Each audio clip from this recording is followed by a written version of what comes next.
Bonsoir les yogis, aujourd'hui une nouvelle vidéo pour soutenir votre pratique avec un cours de yoga accessible pour le soir et pour se détendre après une longue journée.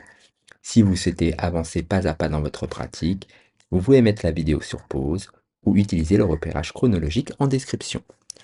Nous allons commencer, main en forme de prière au niveau du cœur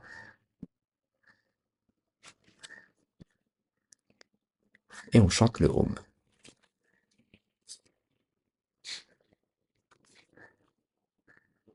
On fait quelques respirations pour se recentrer.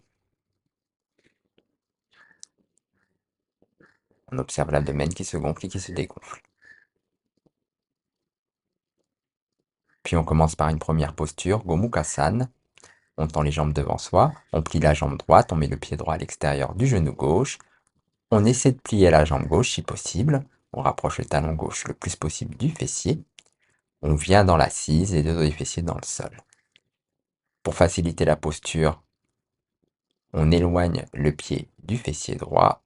Pour la rendre plus profonde, on rapproche le talon du fessier droit. Les mains sur les genoux. On reste pour 5 respirations, le bas du dos creusé, l'axe central bien droit et les épaules vers l'arrière et vers le bas.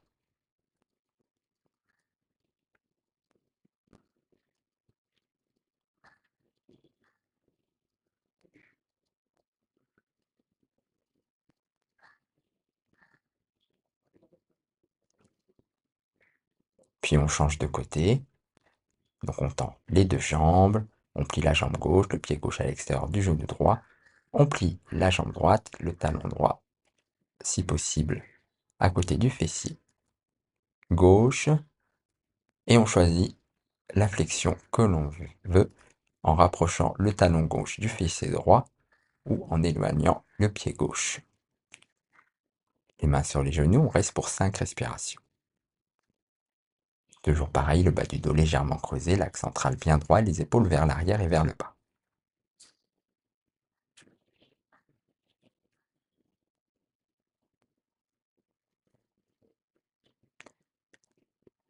On utilise une respiration abdominale. Puis on relâche la posture. Une nouvelle fois, on tend les jambes devant soi. Janu Sirsasana. Donc, on plie la jambe droite, le pied droit à l'intérieur de la cuisse gauche, on tend la jambe gauche. On fait un quart de cercle en amenant le nombril vers le pied gauche. Et on expire, on se penche vers l'avant sans arrondir le dos. On peut plier la jambe pour se faciliter les choses. On reste pour 5 respirations.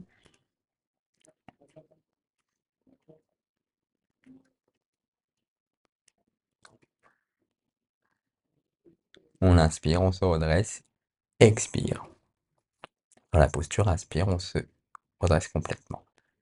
On change de côté, donc cette fois-ci on plie la jambe gauche, on tend la jambe droite, quart de cercle vers le pied droit, expire, on plie vers l'avant, le dos le plus droit possible. 5 respirations, regarde des gros orteils.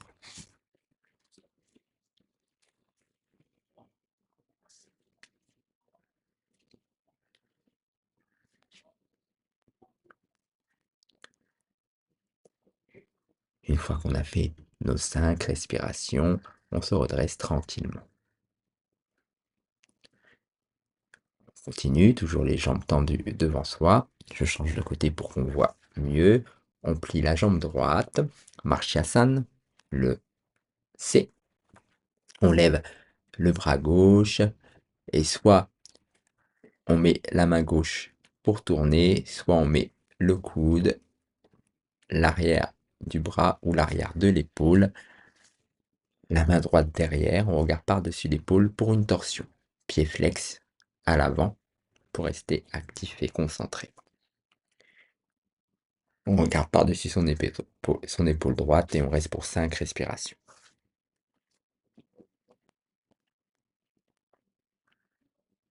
On expire, on regarde devant et on change de côté. Je monte sur un autre angle, on plie la jambe gauche. Voilà. Main gauche derrière, soit on attrape avec la main droite. Si on est plus souple, on fait passer le coude, l'arrière du bras ou l'arrière de l'épaule. Main gauche derrière, on regarde par-dessus l'épaule gauche. 5 respirations. Varsvadrishti.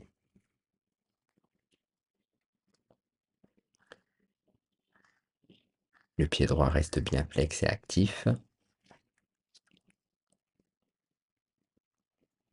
On expire et on regarde vers l'avant et on relâche la posture. On va s'allonger, on plie les jambes à 45 degrés. En expirant, on s'allonge. Les majeurs touchent les talons. Voilà, Ardha Septu Bandhasan. Donc on inspire, on monte les fessiers, menton, sternum, on regarde vers le nombril. Pareil, 5 respirations.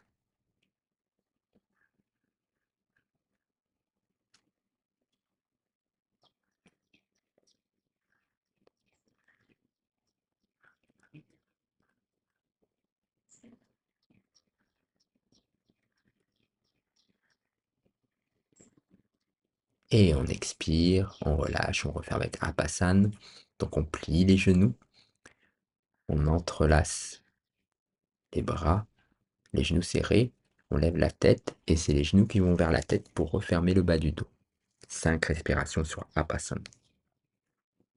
On fait des respirations complètes. On est détendu, on est déjà au sol. Et on expire, on relâche complètement en déposant la tête et les pieds. Viparatikarani. Donc on pointe, on lève les jambes, on pointe les pieds, menton vers le sternum, main au sol. Ça c'est le premier niveau. Deuxième niveau, on peut mettre les mains sous les fessiers pour surélever un peu le bassin. Et le troisième niveau, on peut mettre les mains au niveau des fessiers ou dans le bas du dos. Et pour ceux qui sont plus avancés, on peut mettre les mains au niveau des basses-côtes pour Salamba Sarvangasana. On choisit la posture que l'on souhaite faire et on reste pour plusieurs respirations. C'est des postures apaisantes, les inversées. On fait en fonction de son niveau, en fonction de sa limite, et on fait de longues respirations pour s'apaiser.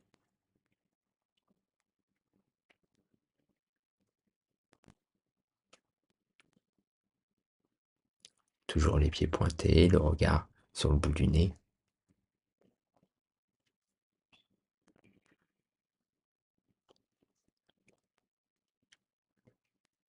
Et on expire, on plie les genoux, on pose les mains dans l'autre sens pour dérouler la colonne et laisser l'arrière de la tête collée au sol.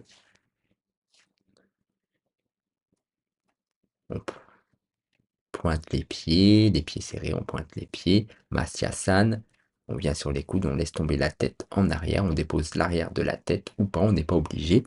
On peut aussi utiliser un coussin dans le bas du dos pour se faciliter les choses. Posture du poisson, Matsyasana, 5 respirations. On observe le bout du nez.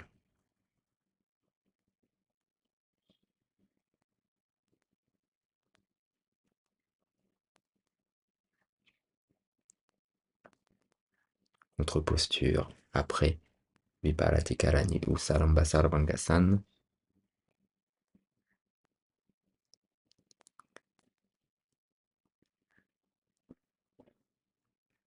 Ouais, c'est à peu près 10 respirations sur cet enchaînement et après on expire, on relâche complètement pour Shavasana, 5 à 10 minutes. Voilà, j'espère que ce cours vous a plu. N'hésitez pas à vous abonner et bonne pratique.